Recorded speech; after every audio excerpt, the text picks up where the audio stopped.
Domestic abuse and multiple disadvantage are forms of trauma, and women may experience various symptoms as a result, often living in fight or flight mode, which can feel extremely frightening and confusing. Women we've spoken to tell us that the evenings and weekends can be the worst time for them, as they're often unsupported and struggle to make sense of how their trauma is manifesting and how to cope with the resultant behaviours and feelings. 3/4 of survivors of abuse and trauma prefer to access support online. This is due to the ease of accessibility, the anonymity, and the lack of stigma. Digital solutions are low cost or free and are available 24 hours a day when women need them most. However, the websites or apps that she may find are very generic and do not make the link between domestic abuse and mental health and trauma. Without this key information to normalise and explain symptoms, her traumatic responses may escalate, causing more harm, distress and confusion. Survivors of abuse who do use generic mental health and mindfulness apps often report that those that use a man's voice can be triggering, and that with no context to help explain their personal experiences, their fear and symptoms can get worse. With this grant, we plan to create a working product that can be used by survivors of abuse and trauma, with a limited amount of features at first that can then be expanded.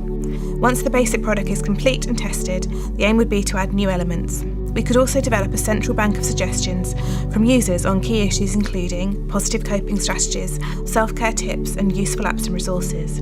We can also update the product in line with the latest research on trauma and neuroscience. All of our work at Ava has survivors at the heart. We've therefore chosen to work with Infact as our tech partner, as they share our vision in having a user-centred approach. They believe in the power of technology and design to act as a force for social good. We will co-design and develop this product with survivors of abuse and trauma via a steering group of experts by experience. In our research so far, survivors have mentioned several features that they think will be most useful. These include information about abuse and the links to trauma, with information about how trauma manifests in behaviour, a place to record feelings and thoughts, which could possibly be shared securely with their key workers, tips on coping strategies and self-esteem, and links to appropriate mental health apps, but with context provided about how this links to abuse and how the apps may benefit them.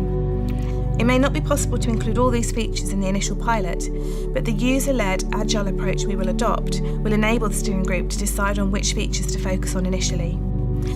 An agile approach means you start from the simplest solution to the problem and add new elements from user testing and feedback.